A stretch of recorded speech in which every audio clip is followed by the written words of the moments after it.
The silver ships appeared on an autumn morning, their gleaming hulls breaking through the cloud cover over New York like inverted mountains. Traffic stopped. Phones raised toward the sky. Millions watched as humanity's first contact with alien life descended from the heavens. Dr. Elena Martinez stood among the assembled world leaders at the hastily prepared landing zone in Central Park. Her hands trembled slightly as she adjusted the translator device she had helped develop. 20 years of studying potential alien languages, and now she would finally know if any of her theories were correct. The ship that landed was smaller than the others, but still impressive. A sleek vessel that touched down without disturbing a single blade of grass. Its surface rippled like liquid mercury, adapting to the atmosphere with subtle changes in its outer layer. "Remember," Elena whispered to the assembled dignitaries, "they may have customs we don't understand. We need to be patient and open-minded." The ship's entrance appeared as if drawn by an invisible hand, the metal simply parting to reveal the beings within. The aliens emerged with fluid grace, their crystalline bodies catching the sunlight and scattering it in rainbow patterns across the grass. They stood nearly 3 meters tall, their transparent forms filled with swirling colors that seemed to pulse with their thoughts. The lead alien, distinguished by deeper blue patterns within its crystalline form, approached the human delegation. Elena's translator hummed to life, processing the musical tones that emanated from the being's core. "We are the representatives of the Galactic Council." The translation came through clearly. "We have come to evaluate your civilization's readiness for integration into the greater community of spacefaring species." President Chen stepped forward, her practiced speech ready. But before she could begin, the alien raised a crystalline appendage. "We have already completed our initial scan of your technology and development," the alien continued. "Your species has achieved limited faster-than-light travel at approximately 3 times light speed. Your weapon systems rely primarily on kinetic force and chemical reactions. Your space presence is minimal, with only a few orbital stations and lunar outposts." Elena felt her heart sink as she watched the aliens exchange glances, or whatever passed for glances among crystalline beings. Their colors shifted to what she would later learn was a pattern indicating dismissal. By Council standards, the alien announced, "Earth is classified as a Class D civilization. You may continue your development, but are not yet ready for full participation in galactic affairs." The announcement hit like a physical blow.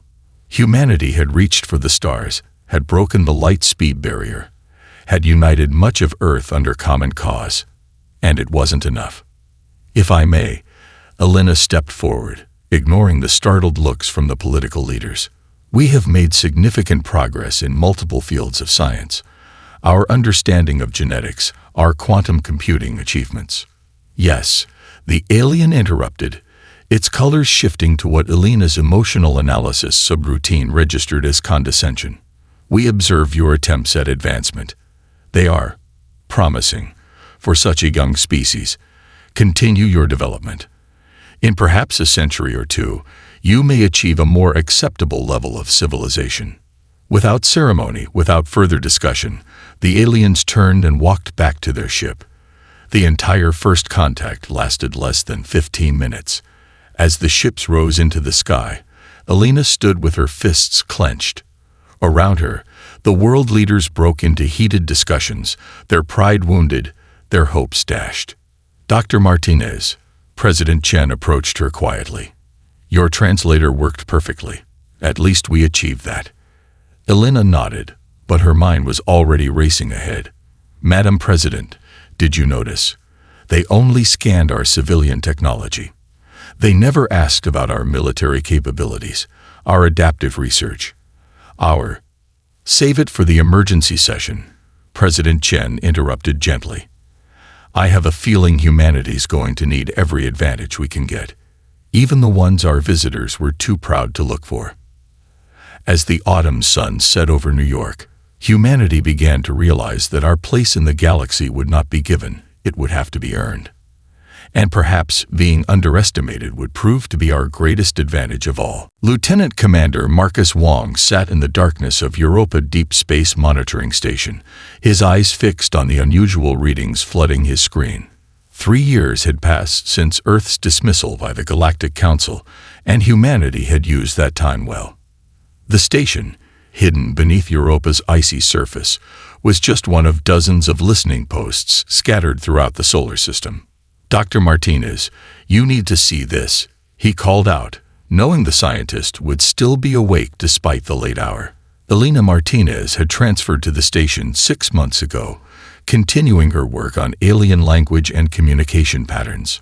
She appeared at his shoulder, her breath catching as she saw the data stream. "Those energy signatures. They're nothing like the Council ships." The readings showed massive disturbances in space, far beyond the edge of their solar system. The translation matrix they'd developed was picking up fragments of transmissions. Panicked, frightened voices speaking in dozens of alien languages. "Running it through the analyzer now," Marcus said, his fingers dancing across the holographic interface. The computer processed the scattered transmissions, building a picture that made both humans fall silent. The Nexer Empire had awakened. Elena remembered the brief mention of them in the Council's historical records, an ancient civilization that had vanished millennia ago, leaving behind only rumors and warnings. Now they had returned, their ships described in the panicked transmissions as cities that devour stars. "Look at these energy readings." Marcus pointed to a particularly dense cluster of data. "Whatever weapons they're using, they're operating on quantum principles we've barely theorized about." More transmissions poured in as the station's deep space arrays captured the chaos unfolding in Council space. The Nexer's quantum weapons tore through the most advanced energy shields as if they were paper, reducing mighty Council warships to scattered atoms. Elena worked frantically to compile the fragments of information. "The Council's calling for full mobilization. Every advanced race is being drafted into the defense fleet, even species they previously considered too primitive for military service. Every species except us," Marcus noted bitterly. "We're still classified as Class D, too primitive to even die for them." The emergency channel crackled to life. A merchant vessel, its crew speaking in the musical tones of a crystalline species, broadcasted on all frequencies as it fled toward the relative safety of unexplored space. They emerged from the dark sector. Elena translated the aliens' panicked words. "Quantum destroyers unlike anything in Council records. Silaxis Prime is gone. Just gone. They didn't even try to communicate. The Council fleet at Denibola tried to stop them, but their shields meant nothing." Marcus pulled up the strategic analysis software Earth had developed after first contact. "They're not moving randomly. Look at this pattern. They're systematically targeting the most advanced Council worlds first, the ones with the strongest defenses. Because those defenses don't matter to them," Elena realized. "They're making a statement, showing that advanced technology doesn't guarantee survival." The station's sensors continued to track the unfolding disaster. Council space, which had seemed so vast and unconquerable during first contact, was being systematically dismantled by an enemy they weren't prepared to face. "We should be helping them," Marcus said quietly, watching another cluster of distress signals disappear from his display. Elena shook her head, her expression grim but determined. "No, we need to prepare. The Council dismissed us because our technology didn't match their expectations. But maybe," she paused, studying the tactical displays, "maybe that's exactly why we need to be ready. The Nexer are crushing the most advanced civilizations in the galaxy, but they haven't faced anyone like us yet." As the station's systems continued to monitor the distant catastrophe, Earth's military and scientific leaders began to gather. The galaxy was burning, and while the Council had forgotten about humanity, humanity hadn't forgotten how to fight. The storm was coming, and Earth would be ready. Commander Sarah Chen stood before the massive holographic display in Earth's Combined Defense Center, buried deep beneath the Rocky Mountains. The room hummed with activity as analysts processed the flood of data from their deep space monitoring network. 3 months had passed since the Nexar Empire's emergence, and humanity had used every moment to study, analyze, and prepare. "Play it again," she ordered, her eyes fixed on the footage of a recent Nexar attack. The hologram showed a Council battleship, its energy shields blazing against the darkness of space, disintegrating under the Nexar's quantum weapons.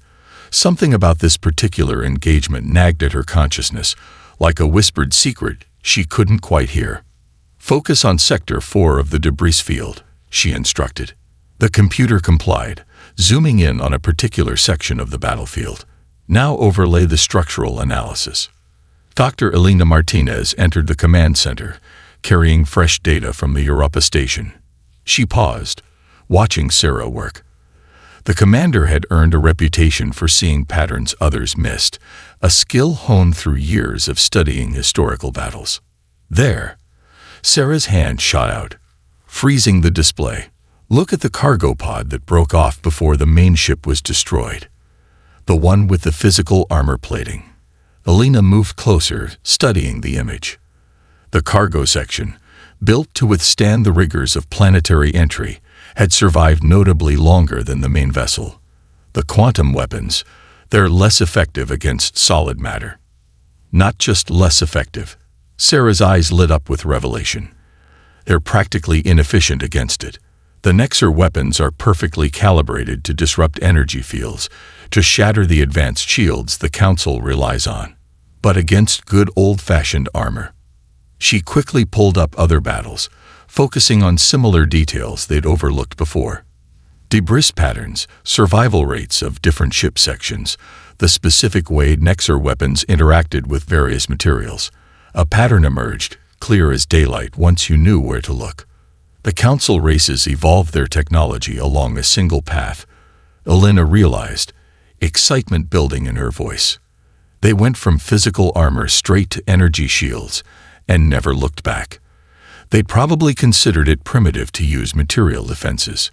Sarah nodded, already running simulations, and the Nexar, emerging from the same era, developed weapons specifically to counter those energy-based defenses. They'd spent millennia perfecting quantum weapons that bypass shields entirely, but against layered composite armor. Like what we use on our ships, Elena finished, because we never abandoned physical protection when we developed energy screening. The commander brought up specifications for Earth's current fleet. Their ships, considered hopelessly outdated by Council standards, employed a hybrid defense system.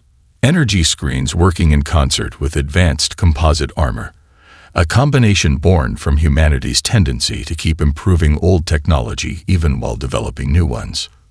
"Get me the Joint Chiefs," Sarah ordered, her voice tight with controlled urgency, "and contact the Materials Science Division. I want every scrap of data we have on advanced armor compositions." As the call went out, Elena studied the battle footage again. The Council called us primitive for maintaining these outdated technologies, but we never stopped developing them, never stopped finding ways to make them better. "That's humanity's real strength," Sarah said, preparing her presentation for the military leadership. "We don't abandon what works just because something new comes along. We improve both. We adapt. We combine." The command center buzzed with renewed purpose as the analysis spread. Humanity had found a weakness in the seemingly invincible Nexar Empire, not through superior technology, but through maintaining and perfecting technologies others had discarded as obsolete. "The Nexar will reach our solar system eventually," Elena noted, watching the strategic display showing the Empire's steady advance. Sarah's expression hardened with determination. Let them come. They'd spent thousands of years learning how to defeat energy shields, but they've forgotten something important, something humanity remembers very well. What's that? Sometimes the oldest solutions are still the best ones, especially when you've never stopped making them better. Captain Michael A. Kunz watched the tactical display aboard the Earth defense ship Sentinel, hidden within a hollowed-out asteroid in the belt between Mars and Jupiter. His ship's composite armor, a revolutionary blend of ceramic, titanium alloys, and carbon nanotubes, had been enhanced even further since Commander Chen's discovery about the Nexar's weapons. Multiple quantum signatures detected, his sensor officer reported, voice steady despite the gravity of the moment. Nexar fleet configuration matches previous attack patterns. They're not even trying to hide their approach. Why would they? Michael's second in command, Lieutenant Wei, remarked quietly. They've never needed to before. The Nexar fleet emerged from faster-than-light travel in a display of overwhelming force. Their ships, dark crystalline structures that seemed to absorb nearby light, moved with the confidence of predators that had never known defeat. 15 capital ships, each larger than anything humanity had ever built, accompanied by dozens of smaller vessels. All ships maintain emission control, Michael ordered through the secure quantum-encrypted channel. Let them come to us. The trap had been months in preparation. Every asteroid in this sector of space had been mapped, analyzed, and many had been turned into hidden weapon platforms or ship berths. Humanity's fleet, considered too primitive to be worth destroying by the Council's standards, waited in perfect silence. The Nexar's initial scan swept through the asteroid field. Michael held his breath, but the specialized coating on their ships and installations did its job. The enemy detected nothing but normal background radiation and floating rocks. They're launching their standard deployment pattern, the tactical officer reported, just like the Council footage showed. They're not expecting any real resistance. Michael allowed himself a grim smile. Signal all ships. Execute Operation Rockfall on my mark. The Nexar fleet moved deeper into the asteroid field, their quantum weapons powered but inactive.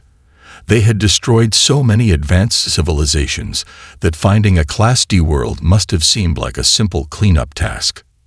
Now, the asteroid field erupted in coordinated chaos.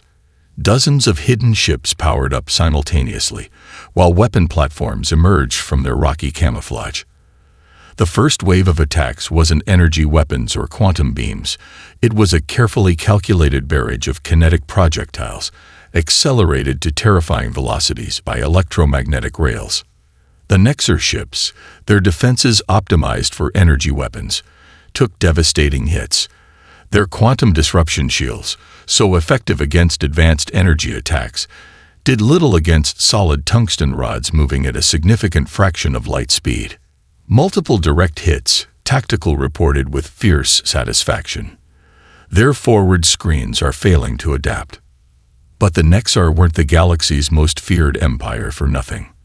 They recovered quickly, their ships breaking formation as their quantum weapons powered up. Space lit up with impossible energies as they returned fire. Incoming fire, Wei announced. Testing the armor now. The Sentinel shuddered as quantum beams struck its hull. But where Council ships would have disintegrated instantly, the layered composite armor held. It wasn't undamaged. Deep scars appeared in the outer layers, but the ship remained intact and fighting. All ships, execute attack pattern Delta, Michael ordered. Use the asteroid field for cover and keep moving. Launch the missile swarms. Earth's fleet darted between the asteroids, using the natural cover to mask their movements. Nuclear-tipped missiles, another weapon type the Nexar had dismissed as obsolete, streaked through space in overwhelming numbers. The quantum weapons could stop some, but not all. The first Nexar capital ship died in a spectacular explosion as multiple warheads breached its hull. The others quickly began to retreat, their formation broken, their confidence shattered by these primitives who fought unlike anything they'd encountered in millennia. They're pulling back, Wei reported, regrouping at the edge of the asteroid field. Michael nodded grimly. Let them go.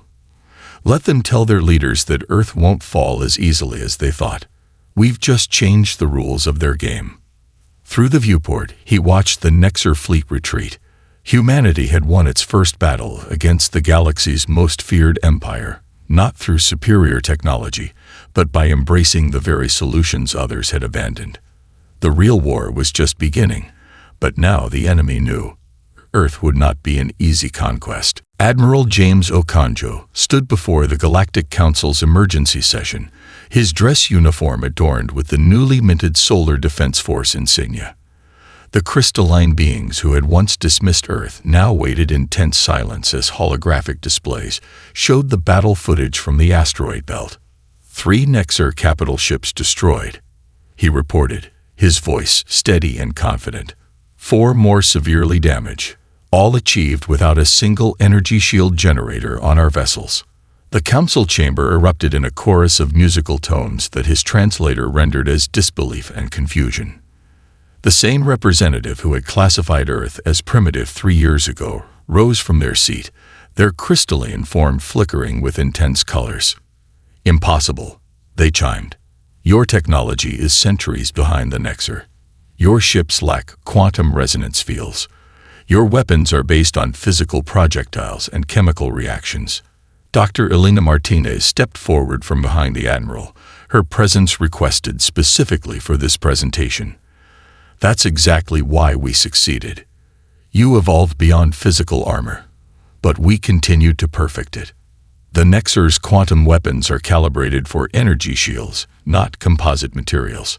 She gestured to the display showing detailed scans of Earth's defensive systems. This is our latest ship armor, layers of ceramic, metallic alloys, and carbon nanotubes, each designed to dissipate different types of energy. While you focused solely on shield technology, we developed dozens of alternative protection methods. Another council member's colors shifted to what the translator indicated was recognition. Your species' tendency to maintain multiple technological paths, we saw it as wasteful, inefficient. There's an old Earth saying.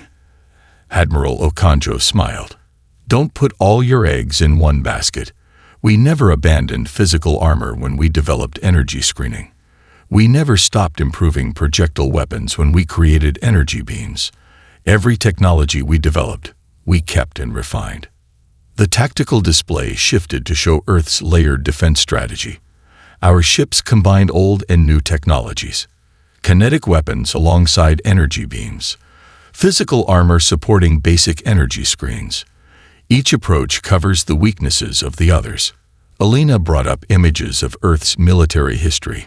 This adaptability wasn't born from scientific theory. It came from thousands of years of conflict. We learned the hard way that relying on a single type of defense or weapon, no matter how advanced, creates vulnerability. The council chamber fell silent as the implications sank in. Their single-minded pursuit of the most advanced technology had left them vulnerable to an enemy that could bypass those advances. We're not here to gloat. Admiral Okonjo continued. We're here to help.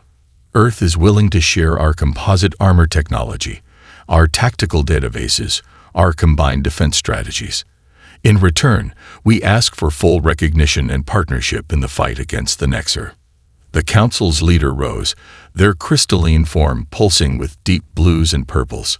You understand what you're offering. You would share your military advantages with those who dismissed you. The Nexar are a threat to all of us, Elena responded. Earth's survival means nothing if the rest of the galaxy falls. We've proved we can hurt them. Now let us teach you how. The chamber erupted in discussion, but the outcome was never really in doubt. The Nexar had shattered the Council's confidence in their technological superiority. Now, these primitive humans offered a way to fight back. As the Council voted unanimously to accept Earth's offer, Admiral Okonjo turned to Elena. Phase 1 complete. Now comes the hard part. Teaching them to think differently, she nodded. To see that progress doesn't always mean abandoning the old ways. The Admiral watched as council members crowded around the technical displays, their earlier disdain replaced by eager curiosity. Sometimes the best way forward is to remember where you came from. Earth never forgot that lesson. And now, Elena smiled. Neither will they. Chief Engineer Sandra Rodriguez walked through the massive orbital shipyard above Mars, watching as robotic assemblers applied layers of composite armor to a council battlecruiser. The crystalline ship's elegant lines now bore a coating that would have been considered barbarically primitive just months ago. The integration is proceeding faster than expected, her assistant reported, holographic displays showing similar modifications happening at shipyards throughout Council space. The new production facilities are operating at 115% of projected capacity. Sandra nodded, pausing to examine a section where the composite layers merged with the ship's quantum field generators. The hybrid design had been challenging to perfect.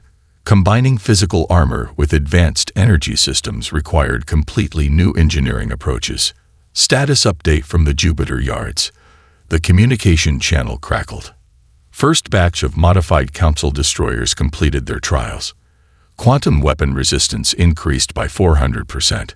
A group of Council engineers floated nearby, their crystalline forms adapted for zero-gravity work. They had been skeptical at first, but after seeing the test results, they had thrown themselves into the project with unexpected enthusiasm. The Nexar fleet is adapting, one of the Council engineers chimed, their translator rendering the tones into clear speech. Our latest intelligence shows they're attempting to modify their quantum weapons to be more effective against physical barriers. Sandra smiled. Let them try. They're fighting against basic physics now, not just technology. Even if they increase their weapons' power, the layered composites will still absorb and dissipate the energy better than pure shields. The shipyard's main viewport offered a spectacular view of the construction efforts. Dozens of ships hung in space, each in various stages of modification. Council vessels were being retrofitted with composite armor, while Earth ships were receiving upgraded quantum sensors and communication systems. The combined fleet was becoming something entirely new, a perfect fusion of multiple technological approaches. New combat data arriving from the Antares sector, her assistant announced. Displaying now. The holographic screen showed footage of the latest engagement. A squadron of modified Council ships held their ground against a Nexar assault. Where once the quantum weapons would have torn through their defenses instantly, now they left only surface scarring on the composite armor. Look at their reaction time. Sandra pointed to a particular sequence. The Nexar had to hold position longer to inflict damage. That exposed them to our counterattack. The footage continued, showing Earth-designed kinetic weapons launching from the Council ships. The massive railguns, built with a combination of human engineering and Council power systems, accelerated their projectiles to velocities that would have been impossible just months ago. We're not just adding armor, one of the Council engineers observed, their colors shifting to indicate deep thought. We're changing the fundamental nature of space combat. Sandra nodded. The Nexar had spent millennia perfecting their tactics for fighting shield-dependent enemies. Now they faced opponents who could absorb their initial assault and strike back with devastating force. Production report from Earth, her assistant called out. The new composite formula is ready for testing. Initial simulations show a 30% improvement in energy dissipation. Schedule the tests immediately, Sandra ordered, and share the data with all allied production facilities. The faster we can implement improvements, the better. She turned back to the viewport, watching as another Council ship moved into position for modification. The sight filled her with pride, not just in humanity's contribution, but in how quickly both sides had learned to work together. You know what the Nexar's biggest mistake was? She asked the assembled engineers. Attacking Earth. One of the Council members chimed. Sandra shook her head, assuming that technological progress only moves in one direction. They forgot that sometimes the best path forward is to combine the old with the new. Around them, the shipyard continued its work, transforming the galaxy's defenses one vessel at a time. The war was far from over, but for the first time since the Nexar emerged, the combined fleet had more than just hope. They had innovation, adaptation, and the strength that comes from embracing all paths of progress. Captain Maya Patel stood in the holographic training chamber aboard the Combined Fleet Academy station, watching as Council combat specialists attempted to grasp the concept of dynamic warfare. Their crystalline forms shifted with confusion as she reset the simulation for the third time. You're still thinking linearly, she explained, manipulating the tactical display. The Nexar expect you to follow established combat protocols. That's why we need to be unpredictable. The largest of the Council instructors, their form threaded with deep blue patterns, move forward. But there are optimal solutions for every combat scenario. Our tactical computers have calculated them over millennia. Exactly the problem. Maya smiled. The Nexar have those same calculations.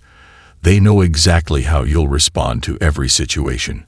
That's why we need to introduce chaos into the equation. She activated the simulation again. This time, the holographic fleet split into seemingly random groups, taking positions that defied traditional military logic. The Nexar forces in the simulation responded according to their standard protocols and fell right into the trap. See how they committed their forces to counter our apparent weakness. Maya highlighted the movement. But it was a fabricated weakness. We chose to appear vulnerable to dictate their response. The Council instructors watched in fascination as the simulated human-led fleet sprung its trap, catching the Nexar in a devastating crossfire. Their colors shifted in patterns that the translator interpreted as growing understanding. Your species learns this type of warfare through games, one of them asked. Chess, actually, Maya nodded. An ancient strategy game. It teaches you to think several moves ahead, to sacrifice pieces for position, to see the whole board rather than just the immediate engagement. She brought up historical footage from Earth's military archives. Every great commander in our history understood that warfare isn't just about having superior technology or numbers. It's about outthinking your opponent. The training chamber filled with new scenarios. Maya's team had spent weeks adapting classical Earth military strategies for space combat. The Council specialists watched intently as she demonstrated concepts like flanking maneuvers, false retreats, and diversionary tactics. Your ships are faster than the Nexars, she pointed out, but you've always used that speed to engage head-on. Think about how much more effective it could be for hit-and-run attacks, for splitting their formation, for forcing them to fight on multiple fronts. A junior Council officer chimed in, their colors bright with excitement. Like the asteroid belt battle, Earth ships used superior mobility and cover to overcome greater firepower. Exactly, Maya confirmed. Every advantage is worthless if your enemy knows exactly how you'll use it. But every disadvantage can become a strength if you use it unexpectedly. The Council instructors began to practice the new tactics, their initial rigid movements gradually becoming more fluid and unpredictable. Maya watched with satisfaction as they started to understand the fundamental shift in thinking she was teaching. There's something else you need to understand, she added, gathering their attention. These tactics work because they're unexpected. Once the Nexar adapt to them, we'll need new ones. Constant change. The lead instructor's colors swirled with concern. How can we maintain combat efficiency without standardized protocols? Maya brought up the latest battle reports from the front lines. Look at these engagements. Every time we introduce a new tactic, we have a window of success before the Nexar adapt. The key isn't finding the perfect strategy. It's being able to change strategies faster than they can counter them.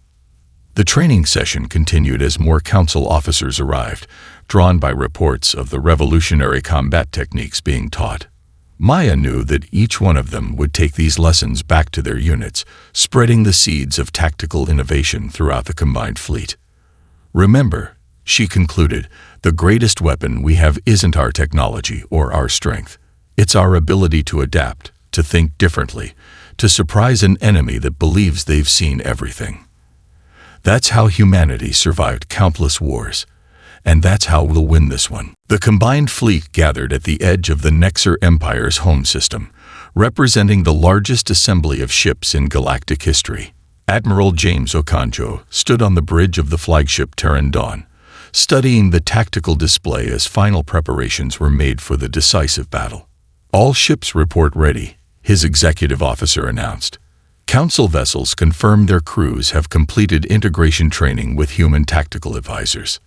Through the view screen, Okonjo could see the stunning diversity of the assembled fleet. Council ships bore the distinctive layer armor that had proved so effective. while Earth vessels now sparkled with crystalline sensor arrays and quantum communication systems. Each ship represented a perfect fusion of multiple technological approaches. "Signal from the Nexar defense line," the communications officer reported. They're demanding our surrender." Dr. Elena Martinez, present for this historic moment, couldn't help but smile. "They still don't understand, do they? They think because they have superior numbers, the outcome is inevitable. That kind of thinking is exactly why they're going to lose," Okonjo replied. He opened a channel to the entire fleet. "All ships, execute Operation Phoenix. May fortune favor the bold." The combined fleet split into seemingly chaotic groups, implementing the irregular warfare tactics that Captain Patel had spent months teaching. Council ships that once would have formed rigid battle lines now moved with fluid grace, creating patterns that defied traditional combat logic. The Nexar responded exactly as anticipated, their formations moving to exploit what they perceived as weaknesses in the Allied approach. Their quantum weapons lashed out, but found their effectiveness blunted by the composite armor that now protected every Allied vessel. "Phase 1 complete," Tactical reported. "Nexar fleet is dividing to chase our scattered groups." Okonjo nodded grimly. "Launch the killsats."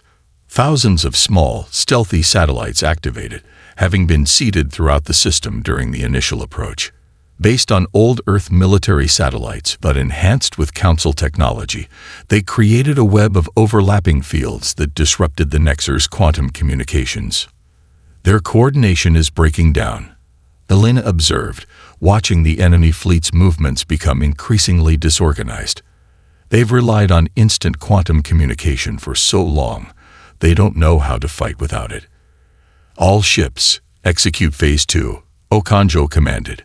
The scattered Allied groups suddenly reversed course, catching the divided Nexar forces in dozens of expertly planned crossfires.